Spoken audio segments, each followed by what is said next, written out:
Radio Anagrama presenta Tema Libre, una conversación sin presentador ni reglas. Paloma Díaz Mas y Soledad Puertolas son dos figuras de consolidada trayectoria literaria, además de compañeras en la Real Academia Española. En este episodio hacen un recorrido por las transformaciones del sector editorial después del franquismo. Comentan la nueva narrativa española que surgió en los años 80, la importancia de los tebeos y la influencia de la generación de mujeres intelectuales que escribían desde el exilio en los años 30. Te dejamos con ellas. Hola Soledad, ¿cuánto tiempo sin verte?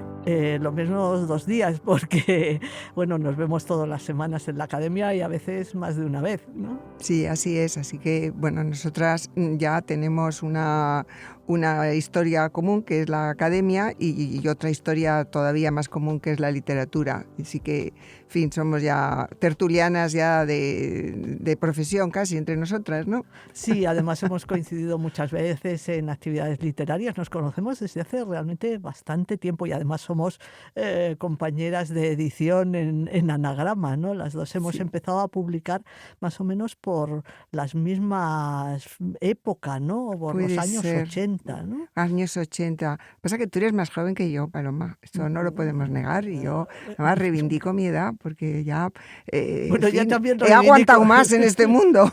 Yo reivindico la mía, acabo de cumplir 70, o sea que Sí, realmente... sí. Pero bueno, tampoco nos llevamos tanto.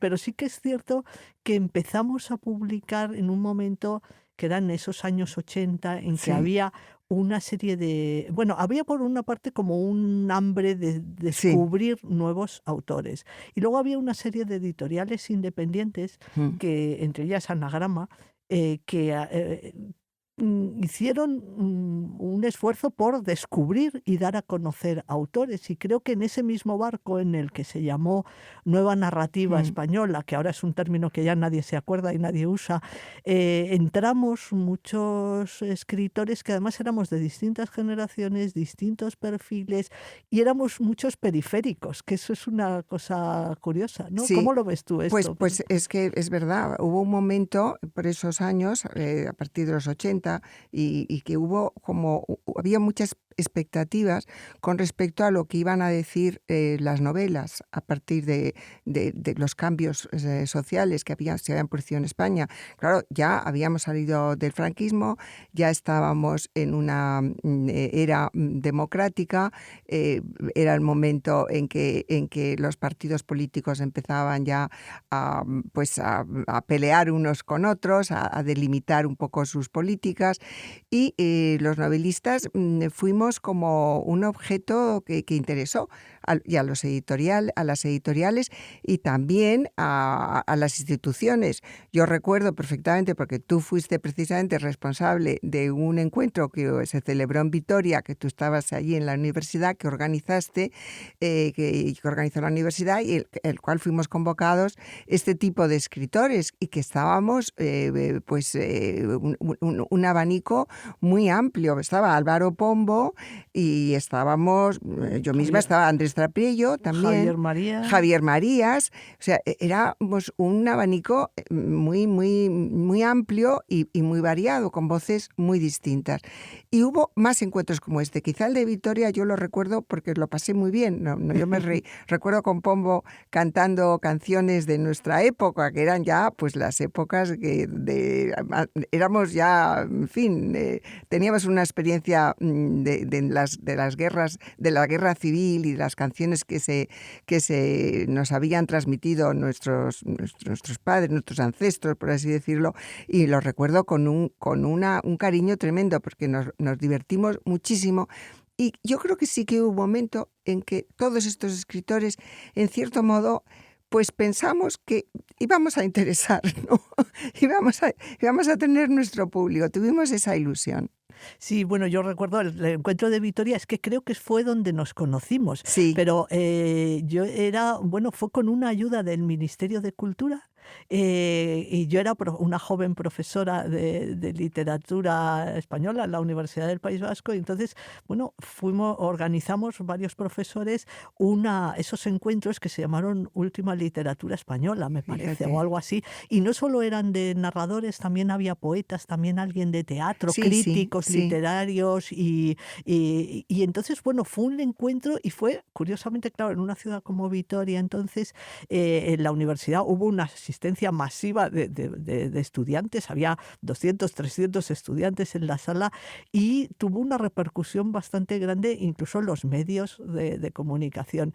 Y fue un momento que en efecto nos encontramos, y esa fue una ocasión, luego hubo otras ocasiones organizadas por otros, otros organismos y tal, en que había esos encuentros, en que, bueno, eran como sesiones en las cuales autores que no éramos de la misma generación, sino No, de distintas sí, generaciones, nos efectivamente. juntábamos Sí, y, bueno, nos comunicábamos también sí, con nuestro público potencial, sí. ¿no? Entonces fue realmente un momento que yo creo que había esa necesidad, ¿no? Había, de alguna manera, los escritores ya oficiales del franquismo Claro, ya no claro. interesaban. Había una generación perdida de escritores Total. exiliados o Sí, que no sí, habían podido publicar durante el sí. franquismo, pero había como necesidad de Como descubrir necesidad de descubrir, nuevas y voces. coincidíamos efectivamente en esa franja muchas otras, muchas diferentes edades, ¿no?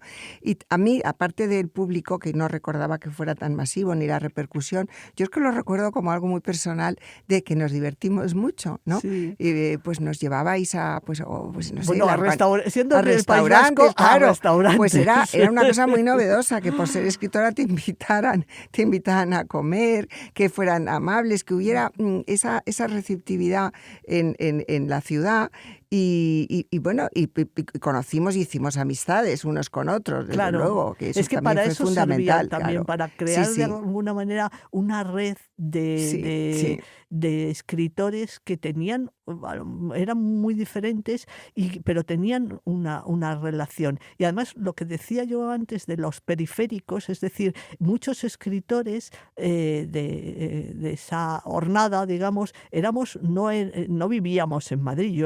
Yo soy de Madrid, he nacido allí, pero vivía en Vitoria, donde era profesora. Yo creo, no sé si tú vivías en Zaragoza, No, yo entonces vivía en Madrid. vivías en Yo Madrid vivía en ya. Madrid, pero Pozuelo de Alarcón, o sea, que un poco Sí, periférica, sí. pero había autores valencianos, Sí. o de Cataluña, andaluces, no Sí, sé, de había de distintos todo, sí, era muy sitios, variada de Galicia. toda esa nueva narrativa que era muy variada y desde luego tanto de edad como de origen geográfico y de tendencias literarias, ¿no? Claro.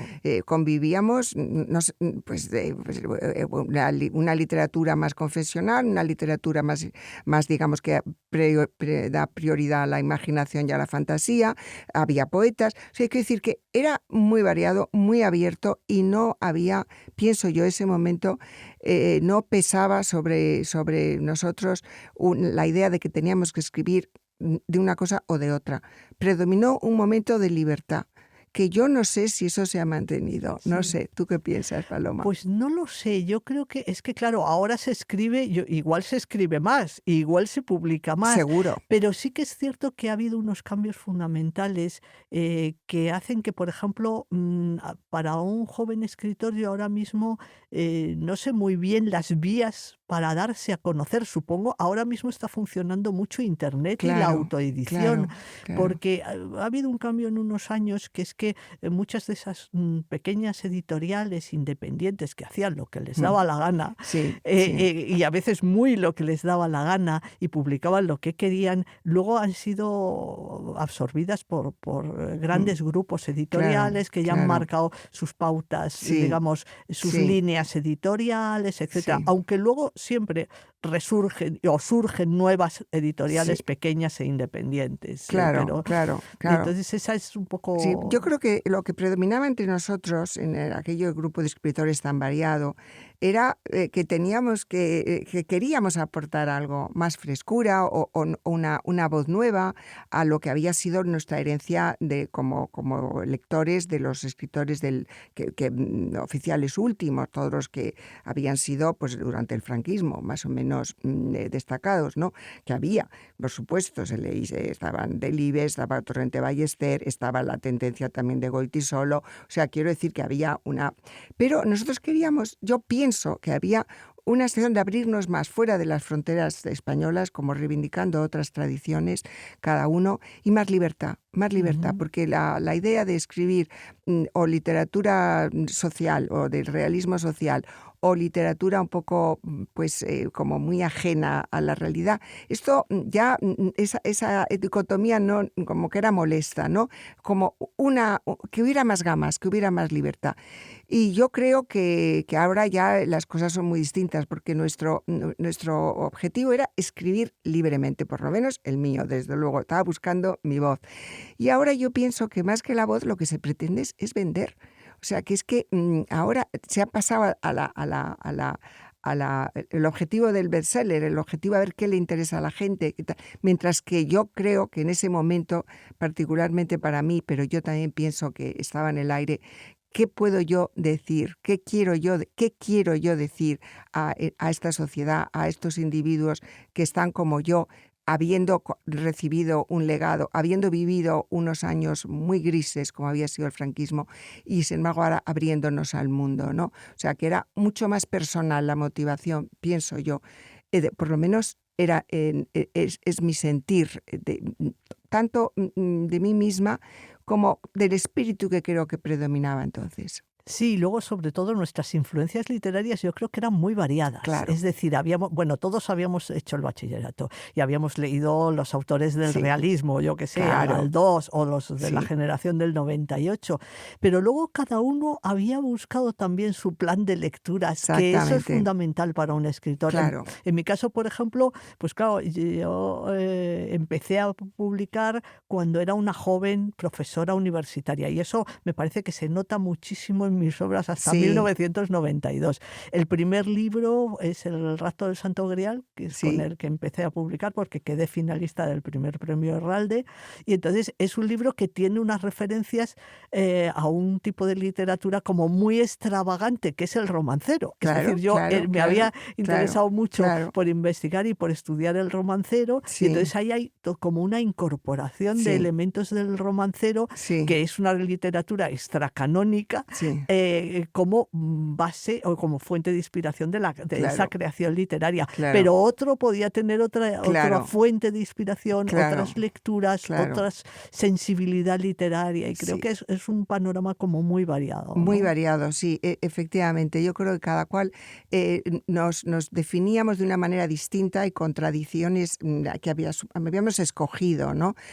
Tú dices lo del Santo Grial, que convivía entonces ese tipo de búsqueda en algo que era inaudito, que es el romancero, y ponerlo de una manera tan amena y tan no sé, tan moderna, ¿no? Ahí hay un juego tremendo, ¿no? Pero, por ejemplo, yo con mi primera novela, pues El bandido doblemente armado, es precisamente buscar también una influencia, pero en vez de en nuestra tradición, en otro país. Yo estaba muy influido, pienso yo, por toda la literatura americana y sobre todo la literatura de policíaca, ¿no? Está Philip Marlowe, el detective de Raymond Chandler, está ahí, de hecho es un homenaje, el bandido doblemente armado, a Largo Adiós, porque cojo todos los nombres.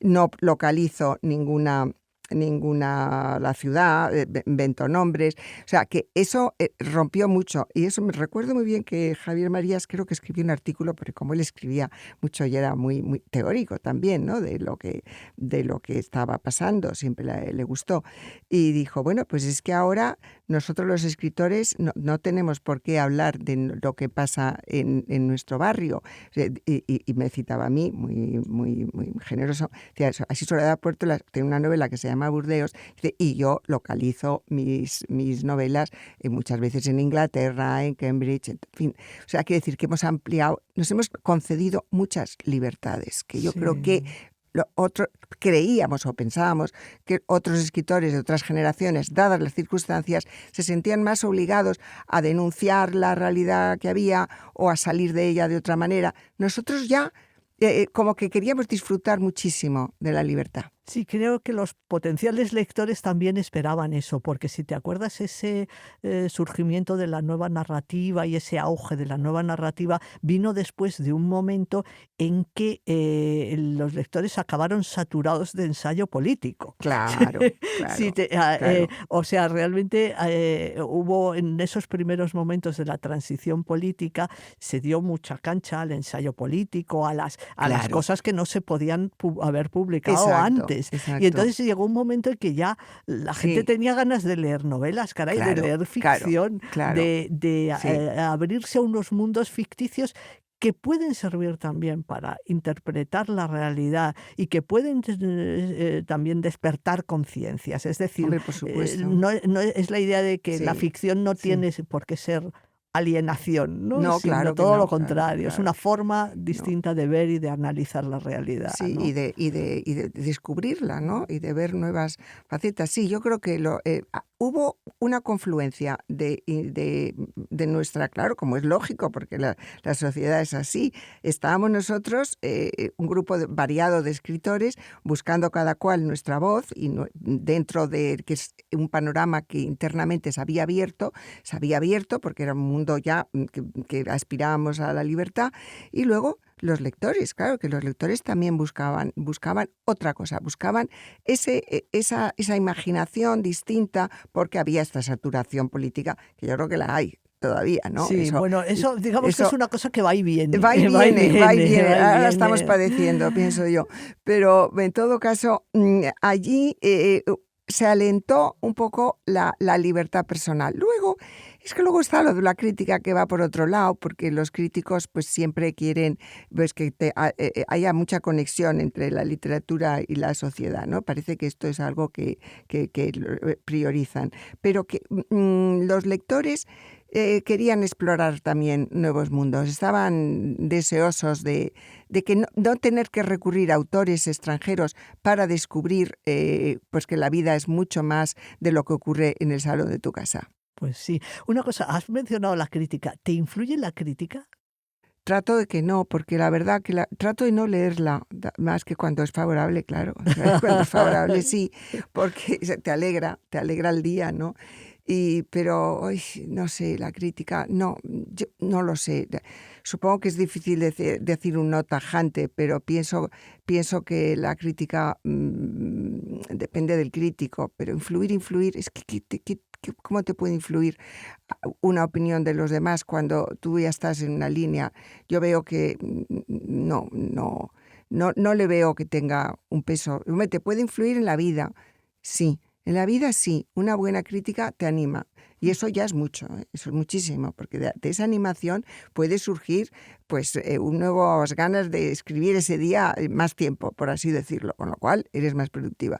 Una mala crítica a lo mejor te desanima y ese día no escribes. Entonces te influye en la vida, en tu comportamiento, pero en lo que escribes va por caminos internos e insospechados. Sí, fíjate, yo creo que los autores tenemos que tener la sensatez de no dejarnos influir por la crítica. O sea, Claro, yo creo que la función de la crítica no va dirigida precisamente al escritor, sino al lector. Es claro, decir, sí, el crítico es un lector avezado que asesora a otros lectores. sí, Y entonces su crítica siempre va orientada pues, a decirle a un lector qué puede encontrar claro, en un libro. sí. Entonces, realmente, si los escritores nos dejásemos influir por la crítica, siempre escribiríamos la misma novela. O Claro. sea, O la novela que quieren los claro, críticos, pues que la exacto. escriban ellos. Claro, Claro, exactamente. O sea que claro. quiero decirte, por ejemplo, si la crítica es buena,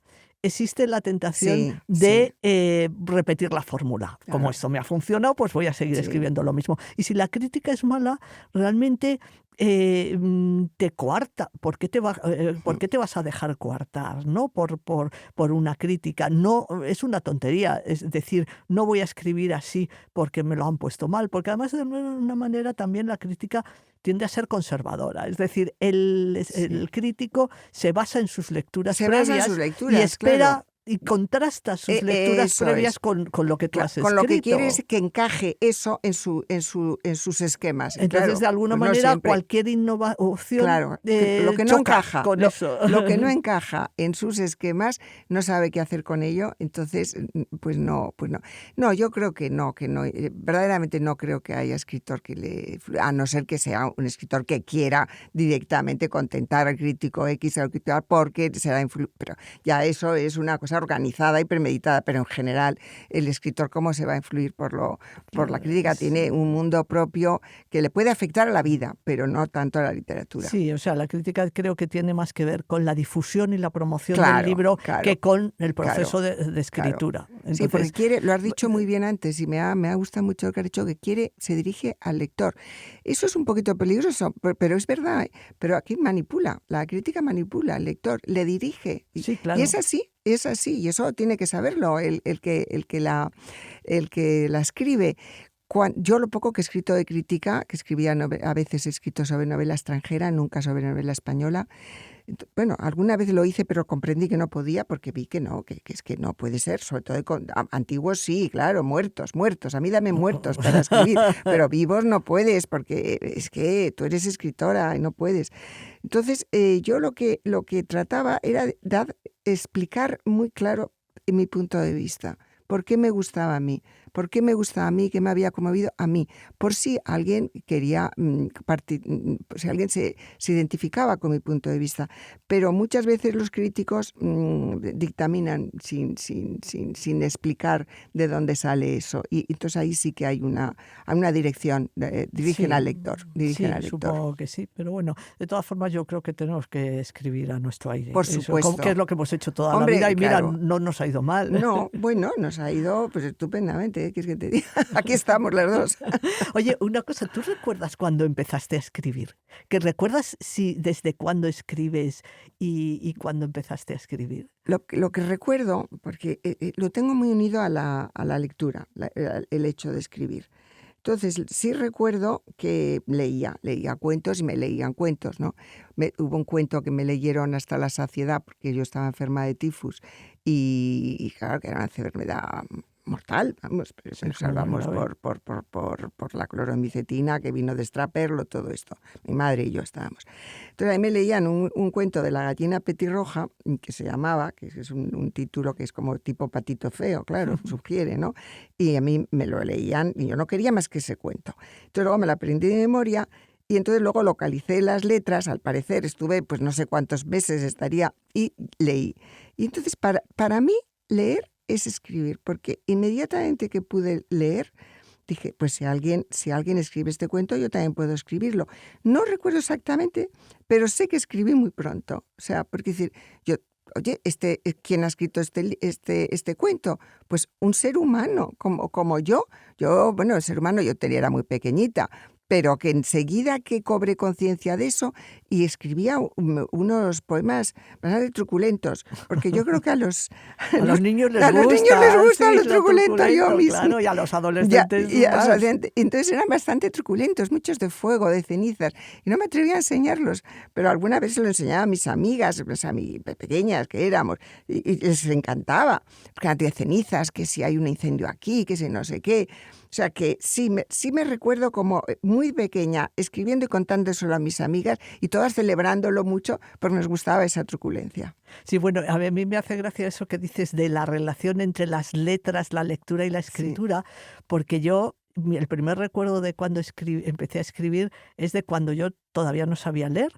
O sea, yo me acuerdo, además recuerdo, debe ser uno de mis primeros recuerdos, que debía tener yo como 4 años o así, que mi madre, me acuerdo que estaba lavando la ropa en una pila de la cocina. Y entonces y para que me entretuviese, me dio un lápiz y unos papeles. Y entonces yo hice allí unas líneas de ondas y le decía a mi madre, mamá, ¿qué pone aquí? Y mi madre me decía, aquí no pone nada. Y oye, menudo cabreo que me llevé No me extraña. cómo era No me extraña. posible que no pusiera nada si yo había estado escribiendo. Hombre, claro, no. Entonces tardé un tiempo todavía, cuando ya fui al colegio y eso, empecé a darme cuenta de que realmente no siempre que tú haces ondas Sí, qué en interesante. líneas en un papel Ah, dice algo, pero yo qué me acuerdo bonito. esa frustración No me de darme extraña. cuenta de que no, de que yo había estado escribiendo y Y sin aquello embargo, no ponía no nada, ponía ¿no? nada. Pues mira, Paloma, me encanta esta anécdota porque fíjate, mis nietas, sí que la pequeñita hace garabatos, hace garabatillos, ¿no? Y la otra anterior, que cuando empezó a hacer garabatos, llenaba papeles, pero hacía como unos culebrillas, ¿sabes? Unas culebrillas. Me decía, mira, abuela, he escrito. Y claro, estoy pensando que seguramente ella creía que había escrito palabras. Exactamente lo Lo mismo mismo. que yo, lo Lo mismo. mismo. Y Sí, luego, sí, luego sí, también me inventaba historias. Mi sí. padre era un buen fotógrafo aficionado. Ay, yo también. Y entonces hay, bueno, en uno de mis libros, como un libro cerrado, hay bastantes fotos hechas por mi padre, porque es sobre recuerdos de infancia de cosas que han tenido que ver con mi formación como escritora y tal. Y entonces hay varias fotos, una serie de fotos en que yo fui hija única hasta los 8 años. Entonces yo estoy, pues a lo mejor tendría que tener 3 años o 4 así, con un tebeo, ¿no? Con Los que tebeos, se ven las, claro, yo veía las ilustraciones. Hombre, claro, y me lo leían y me lo claro, contaban. Pero claro. entonces yo estoy con el tebeo sentada en una butaquita y estoy ahí accionando y contándome un cuento que evidentemente no estaba leyendo porque no sabía leer, y me contaba cuentos con los dibujos del Con los tebeo. dibujos, Me claro, contaba a mí misma. claro. Y luego ya les empezaba a contar y a escribir cuentos para mis hermanos, que nacieron mucho después. Con mi hermana, yo me llevo 8 años, con mi hermano me llevaba 12, y todavía conservo en casa un álbum de estos que te regalaban para la primera comunión, que Sí. luego, para que Ah, pegases sí, claro, estampitas claro, y tal. claro. Y entonces, en lugar de eso, lo hicimos mi hermana y yo. Yo escribí unos cuentos para mis hermanos, y mi hermana hizo, que era un mico, porque debía tener, yo qué sé, 4 o 5 años, hizo las ilustraciones. Qué gracia. La verdad que eso es impresionante. ¿Tú qué piensas que te llevaba a escribir? ¿Qué te interesaba al escribir, al inventar estas historias? Pues contar historias, el ¿Verdad? placer de contar historias. Claro, yo creo que las dos hemos sido niñas muy lectoras, Mucho, que nos claro. que nos gustaban que nos contasen cuentos Sí. cuando no sabíamos leer, Sí. que nos gustaba ver tebeos, Sí, mucho. cuando las ilustraciones. Sí. Eso ha sido una iniciación Desde luego. a la lectura Sí. en gente de varias generaciones. Hombre, yo desde ¿no? luego reivindico para mí la importancia que ha tenido los tebeos, y te voy a decir, no sé si tú leíste, porque eres ya, aunque te llevo 7 años, pero a lo mejor, en fin, aún llego a tu generación. Los tebeos eran de hadas, de ilustrados. Yo era una lectora tremenda. Yo era una de fan eso. del Capitán Trueno. Del De Capitán- hecho, porque tenías estaba hermanos. enamorada. No, que No. va, mi hermano no había No. nacido todavía. Estaba Yo es que era enamorada todo yo del chicas. Capitán Trueno, y Pues tenía eso me muchos da celos mucha envidia. de Sigrid, Sí, de su claro, de no me su extraña. novia, Yo, si llego a su acceder nórdica. a eso, seguro que me hubiera enamorado también del Capitán Trueno, porque lo veía un mundo muy interesante, el de los chicos. Pero es que yo no hay chicos en mi casa, hay un ambiente muy femenino. Pues fíjate Sí. que con eso que me dices, yo también, si es Sí. que yo he sido hija única Sí, hasta los 8 sí. años, pero creo que he recibido una formación muy liberal en ese sentido, porque Sí. a mí me compraban Te compraban el Capitán los Trueno. tebeos del Tendrías Capitán que Trueno. investigar cómo entró el Capitán Trueno en mi casa. Eso es muy interesante. ¿Cómo entró? ¿En qué momento entró? ¿Y quién lo trajo? ¿Y quién lo trajo? ¿Quién lo trajo? Porque es raro, porque en mi mundo de niñas no entraba el Capitán Trueno. Bueno, pues fíjate que yo creo que mi madre era una persona muy liberal, Sí. y era una mujer siempre fue ama de casa, no trabajó fuera de casa y tal, pero era una persona con una mentalidad muy liberal, muy independiente, y yo creo que un poco ácrata Un en poco, algunos claro. aspectos. ¿No? Y decidió por lo que sea, porque a mí me compraban, a mí Sí. primero de pequeña me compraban el tebeo. A mí el tebeo siempre, el tebeo. El tebeo ha sido mi primera... Y ya sé cómo entró el Capitán Trueno. Debían venir viñetas del Capitán Trueno en algún periódico que en algún compraban en periódico, casa. claro. Y luego ya me compraban los tebeos del Porque Capitán lo Trueno. pedirías, a lo Claro, mejor. me debieron de gustar. Te debieron de gustar, claro. Supongo que me los leía mi Claro. madre. Claro. O mi padre, más bien mi madre, y entonces como vio que me gustaba, pues me compraban te mi compró. TVO del Capitán Claro, Trueno, como claro, si claro. fuera un... No me gustaba, no me compraban el Jabato, que era, digamos, Sí, claro, otro, un claro. competidor. Oye, ¿y luego seguiste en esa línea de leer novelas del Coyote y todo eso? No, eso no. ya se quedó de allí. Qué curioso, No, ¿verdad? luego ya me introduje, digamos, en la Sí. literatura canónica. Canónica, que es la de niña. O sea, ¿leíste Celia y Antoñita o no te tocó a ti Sí, eso? Celia no, qué pena. Porque a mí me tocó Celia. Pero Antoñita Y la Antoñita Fantástica sí, también. que era más ñoña. Un Que era poquito, mañana, pero pero era interesante, encantadora, sí, hombre, sí, sí. era buena Me chica. acuerdo que había una que Sí. viajaba a México, un viaje que daba muchísimo, era un trabajo lexicográfico estupendo, Claro, porque era que Antoñita la claro. Fantástica, por no sé qué motivo, viajaba a México y entonces te contaba todas las palabras mexicanas. Y que Fíjate. se dice jitomate en lugar de Claro, tomate, y porque no sé claro, qué, estaría que es el guacamole y cosas su así. autora Borita Casas, pues Sí. estaría en México, porque estas mujeres, la autora de Celia Arena Fortún y la autora de Antoñita la Fantástica, Borita Casas, acabaron todas en México, aparte. Así, O sea, con el exilio, sí. O sea, Borita Casas sí, Borita también. Casas también. Sí, No lo sabía. Yo de Borita Casas no sé casi nada. No, pero... son mujeres muy interesantes. Bueno, Arena Fortún ya es ya un clásico, porque Celia en la Revolución yo creo que es uno de los libros, no sé si tú estarás de acuerdo, pero unos libros sobre la guerra civil más... Lo que pasa es que no se publicó en nuestra época. No se publicó, mucho tiempo ahí está después, la pena, claro, pero ahora claro. como documento sobre literatura sobre la guerra civil, Celia en la Revolución. Claro, sí, porque es buenísimo, es que es un libro buenísimo y que, bueno, es otra onda, por supuesto, porque tiene esta heroína distinta de lo que son las novelas de la guerra civil, como las de Barea, pero aporta muchísimo Celia en la Revolución. Es que son estas mujeres de los años 30 que fueron una generación perdida de mujeres intelectuales. Bueno, no se perdieron del todo porque se exiliaron. Porque se exiliaron y siguieron escribiendo muchísimo porque tuvieron que ganarse la vida. Pero que de alguna manera España se lo perdió porque fueron mujeres exiliadas que hubieran sido su presencia, brillantísimas. Se perdió su presencia, pero han tenido muchísima influencia en la formación de las muchas generaciones. Sí. Y en fin, yo creo que yo estoy agradecida a Borita Casas y a Arena Fortún, muy en especial a Arena Fortún, pero también Borita Casas, pues mira, son escritoras que yo valoro. Sí, además presentaban modelos de niñas bastante independientes. Bastante insatisfechas. Era un modelo de niña insatisfecha, con lo cual era muy reconfortante para mí porque yo no entendía nada, como casi nadie entiende nada, pero es que no te lo dejaban decir, pero como ellas lo decían. Entonces, realmente fue una ayuda para mí y yo me siento enormemente agradecida a estas escritoras. ¿Y tú leías también los libros de la colección Historias de Bruguera, estos libros que tenían por una parte el texto y enfrentado como unas viñetas, como un... Bueno, esos he leído, todo Julio Verne lo he leído así. Claro. Claro, todo es que Julio Verne.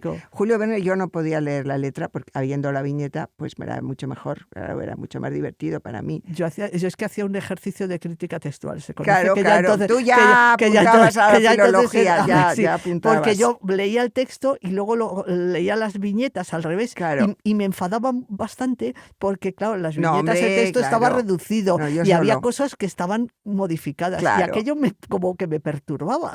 Claro, es que no se puede mezclar, ¿eh? O sea, yo creo que una cosa u otra. Entonces yo leía las viñetas, porque verdaderamente las viñetas eran más amenas y eran graciosas. O sea, yo me he leído todo Julio Verne en viñetas. Sí. Cuando mucho más tarde me puse a leer a Julio Verne, se me caía de las manos, porque es que es larguísimo, es un poco tedioso. Sí, pero claro, con aquellas viñetas eran estupendas. Bueno, y ahí leímos Mujercitas, que también claro, es un libro. Claro, por supuesto, Mujercitas, y leímos Fabiola y leímos un montón de cosas. Fabiola yo no sé. Fabiola ni idea. Y bueno, muchas cosas. Bueno, yo pasé a Agatha Christie, de golpe, y porrazo.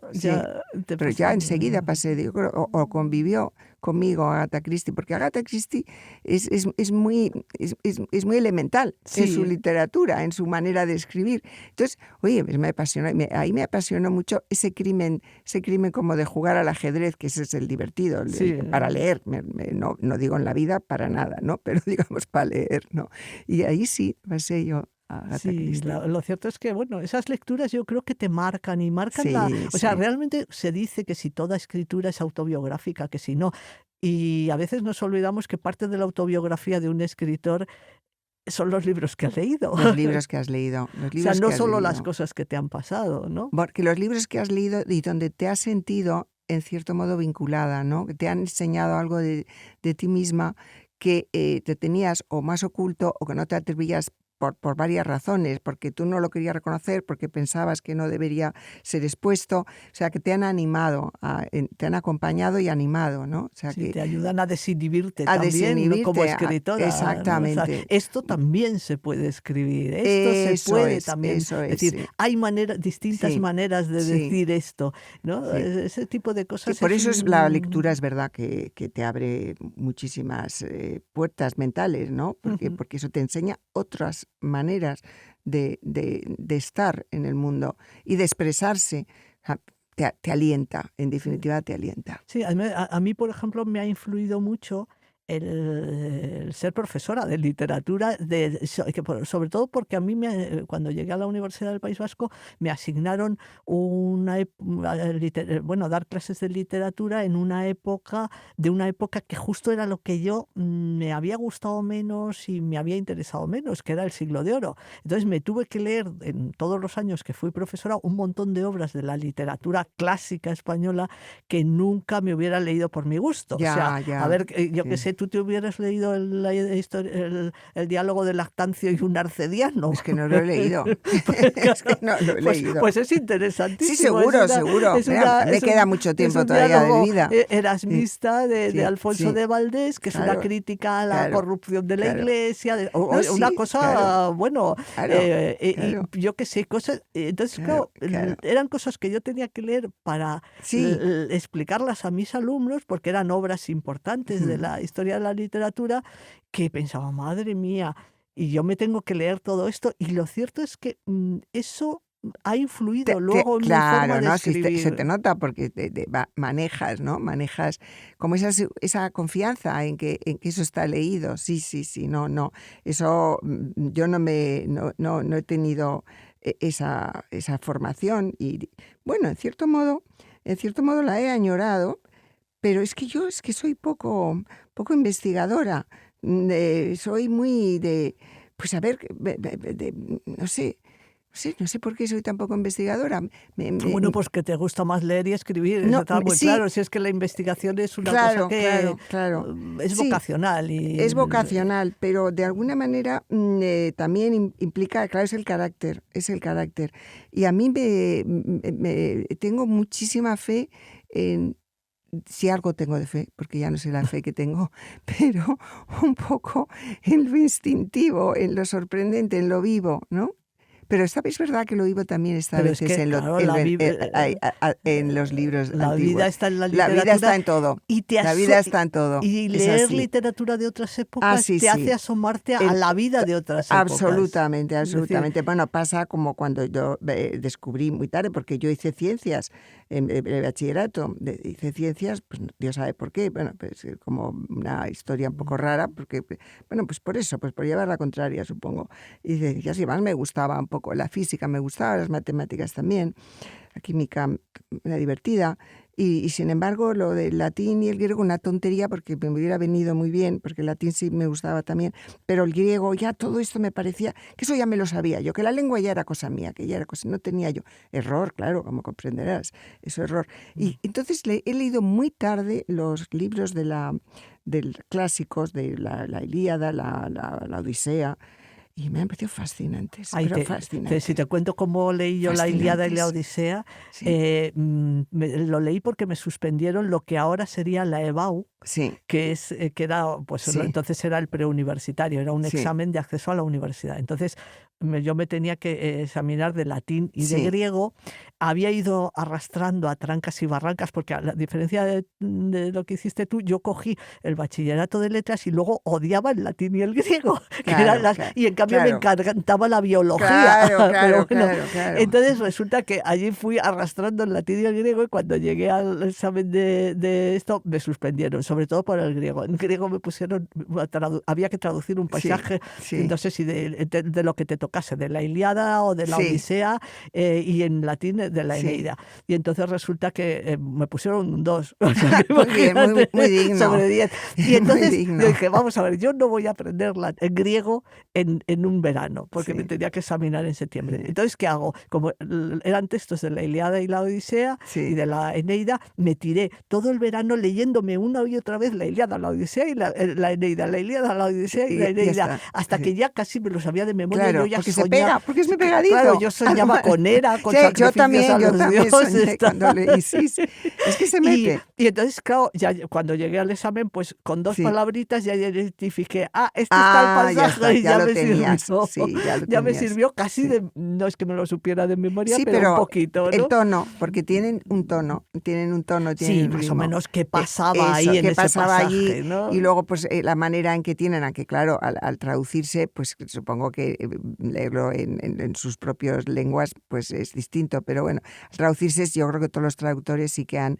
tratado de mantener algo y desde luego cómo ponen los adjetivos, la secuencia del ritmo de las frases, todo eso es pegadizo. Bueno, para no hablar de Platón, que cuando me metí en Platón ya mayor, ya con tal, oye, es que yo escribía, no te digo como Platón, que es imposible, pero se pega porque tiene mucho ritmo. Que además en el caso de los que estamos hablando de traducciones. Entonces es el ritmo de las traducciones de esas obras, ¿no? Es genial cómo se pega y son muy buenos, yo pienso todo ese ritmo. Bueno, a mí me parece como muy envolvente. Todos los diálogos de Platón son envolventes de una manera que no puedes salir de allí, ¿no? Y acabas uno y ya quieres otro, quieres entrar en ese mundo. O sea que tienes toda razón cuando dices que la vida está en la literatura antigua también, en todo.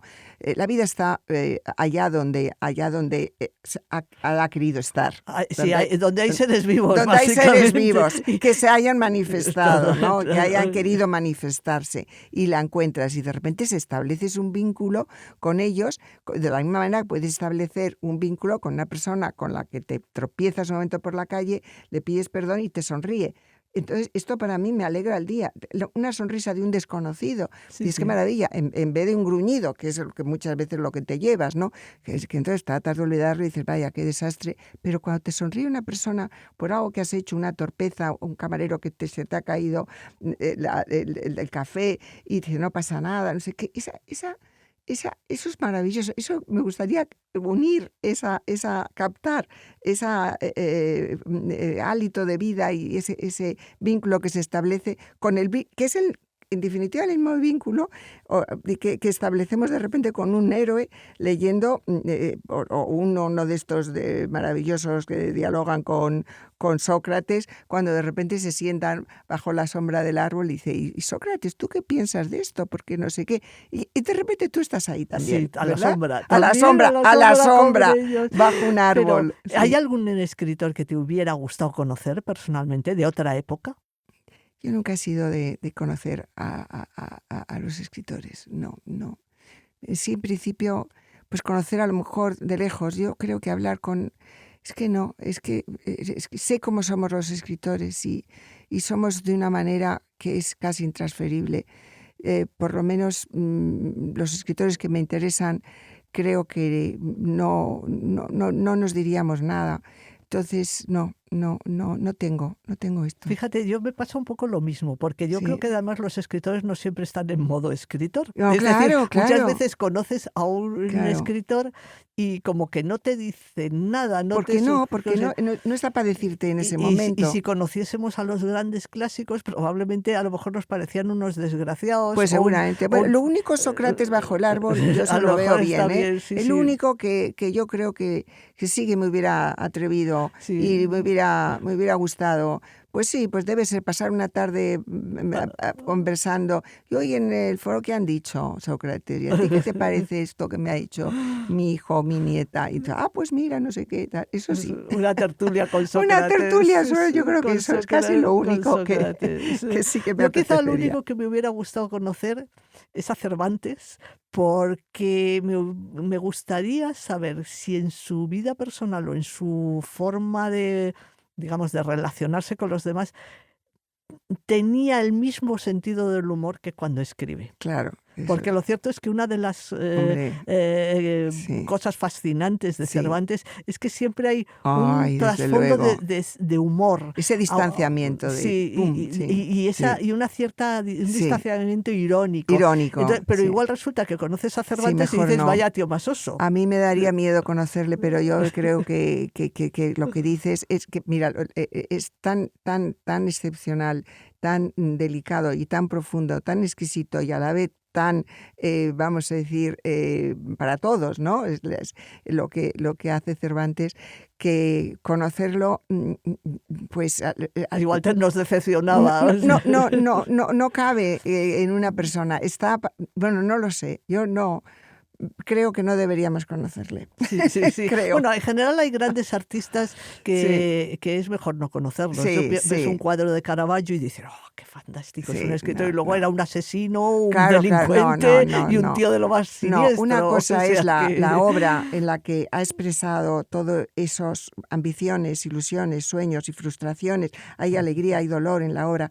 Y luego ya la persona que la ha hecho, que en ese momento sí que es parte de la obra, pero a la vez se ha vaciado de ella. Sí. Se ha vaciado y la obra es tuya. O sea, que lo que tú coges de ese escritor es lo que te da ese escritor, que es la obra, ¿no? Una cosa es que te interese él como persona, porque te interese, pero es otra historia ya lateral. Sí, yo creo, estoy de acuerdo contigo. O sea, realmente mejor leerlos. Mejor leerlos. Es lo que nos han dado. Sí. Es lo que ha querido darme Cervantes y ha puesto toda su ambición ahí. No querría ser un buen conversador. Es que, ¿por qué le iba a interesar hablar conmigo? O sea, pues no, pues... Sí, o a lo mejor no teníamos nada de qué hablar. No teníamos nada de qué hablar, él estaría cansado, yo también. O sea que no, pues mejor que no supiéramos quiénes éramos en todo caso y a ver qué pasaba, que nos encontráramos por la calle y a ver si es amable y me da una sonrisa y me dedica una sonrisa. Pero yo creo que eso es todo a lo que... Una de esas sonrisas que te alegran el día. Te alegran el día. Te alegran el día. Pues no sé, vamos, quizá podemos hablar, no sé, ¿qué se te ocurre? Pues de tu último proyecto. A ver, ¿qué estás haciendo ahora, Paloma? Pues mira, acabo de hacer, está en prensa un libro que ha sido bastante doloroso para mí, para escribir, porque es sobre el proceso del duelo. Ay, Y tiene un trasfondo autobiográfico bastante fuerte por el fallecimiento de mi hermano menor. Y entonces es un poco, pero no es un libro triste, creo que es un libro bastante luminoso. Es decir, es un libro de cómo de alguna manera el sufrimiento puede hacernos mejores o más perfectos. En el trasfondo está una idea japonesa muy bonita, que es la idea del kintsugi, que es esa técnica japonesa de restauración de la porcelana, y así restaurado resulta más perfecto y más hermoso que cuando estaba entero. Entonces esa ahí hay una idea que la tomo un poco como metáfora del proceso del duelo. Pues sí. Así que bueno, es un libro que me ha costado mucho. Bueno, yo soy muy lenta escribiendo. Yo es que me he tirado una vez 7 años escribiendo un libro y cosas así. Y además me paro y lo dejo. Y no dedico. ¿Tú cuántas horas le dedicas al día, por así decirlo? No, yo al día no. Yo de vez en cuando. Pues o sea, yo también me pasa un poco soy igual. escritora intermitente, entre otras cosas porque también profesionalmente no me he dedicado a escribir, sino que he sido profesora, he sido investigadora del CSIC y tal, y he escrito y además tampoco soy capaz de escribir todos los días, fíjate, bueno, solo con una novela lo conseguí, el ponerme un plan de trabajo, porque yo escribo así como de forma muy atomizada. ¿No tienes ni siquiera y predilección por la mañana, por la tarde? por la tarde Ah, normalmente, por la sí, mañana fíjate. no, yo la hora de sentarse y escribir lo que Es sea es por la Es tarde. por ¿Y la tarde. tú? No, yo ¿Cómo? al revés. No, yo sí soy escritora diaria, sí, sí. Lo que pasa que yo no aguanto mucho sentada porque me canso. O sea, y luego además que es muy intenso para mí el proceso de escribir. Entonces yo escribo por las mañanas, pero cuando digo por las mañanas puede ser a veces muy poco rato o puede ser más rato. No vamos a hablar de horas, que es muy antipático. Hablar de horas, hablemos de ratos. Sí, Entonces estoy un sí, buen rato yo también escribiendo. hablaría de ratos Vamos a hablar dispersos. de ratos. Y bueno, yo en general por las mañanas, que es cuando tengo la mente, por así decirlo, algo más despejada.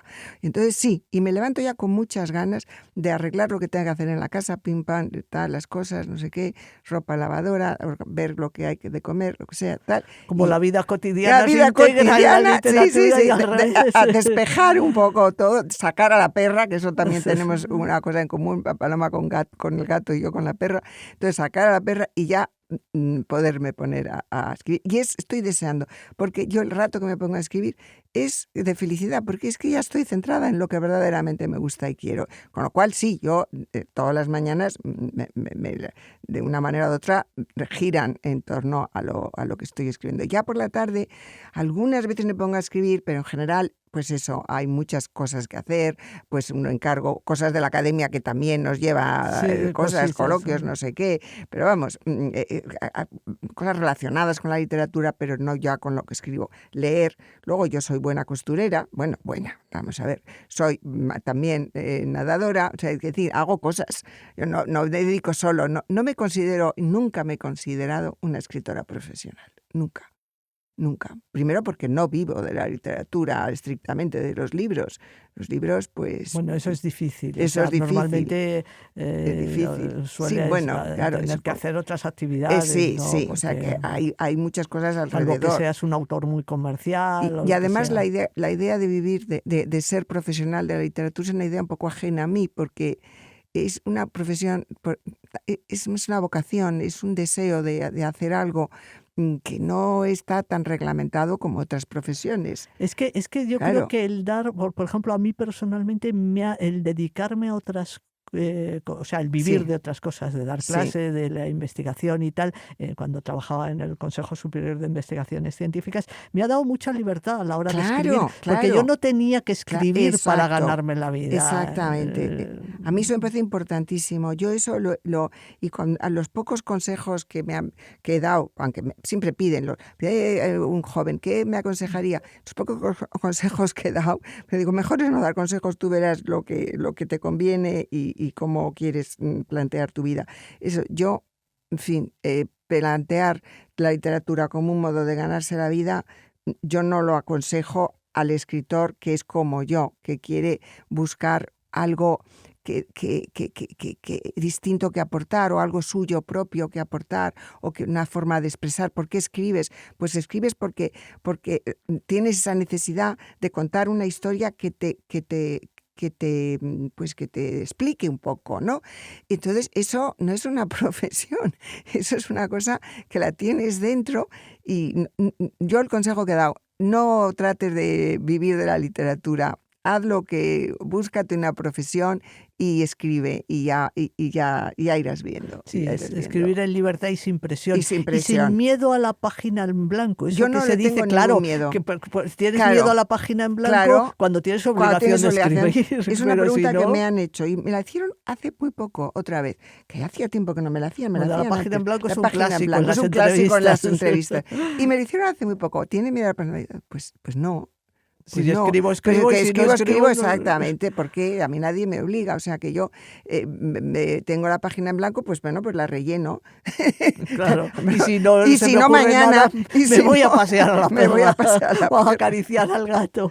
Oye, una Bueno. cosa, dime algo de tu última novela, que la estoy leyendo Bueno, ahora, la del el ingeniero, manuscrito encontrado en casa sí, del es la novela olvidada en casa en la de... casa del ingeniero. Bueno, pues sí, pues es una novela que llega a manos de un escritor de novelas juveniles, y es que el proceso en el que es rescatada esta novela olvidada es que se quedó en un disquete, en un desván de la casa que le llamaban del ingeniero, a la cual una familia viene a pasar las vacaciones. Y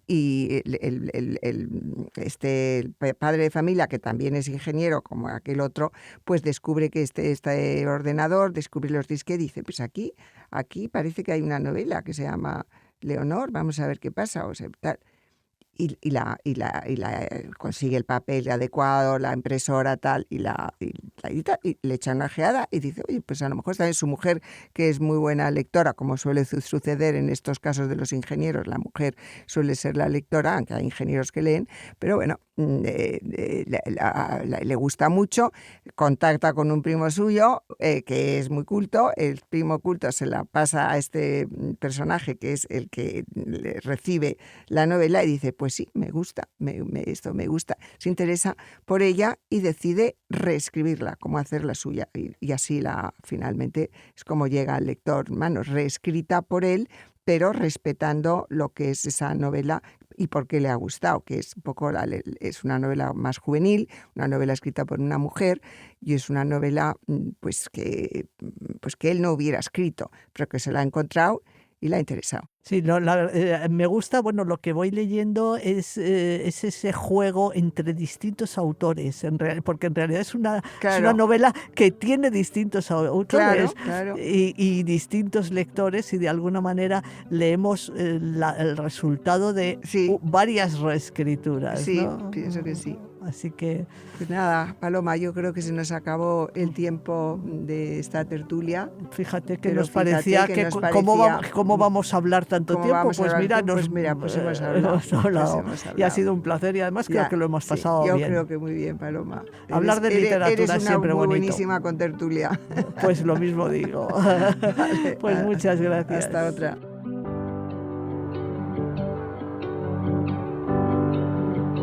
Gracias por escucharnos. Tema Libre es un programa producido por Editorial Anagrama. Esperamos que hayas disfrutado y hasta la próxima.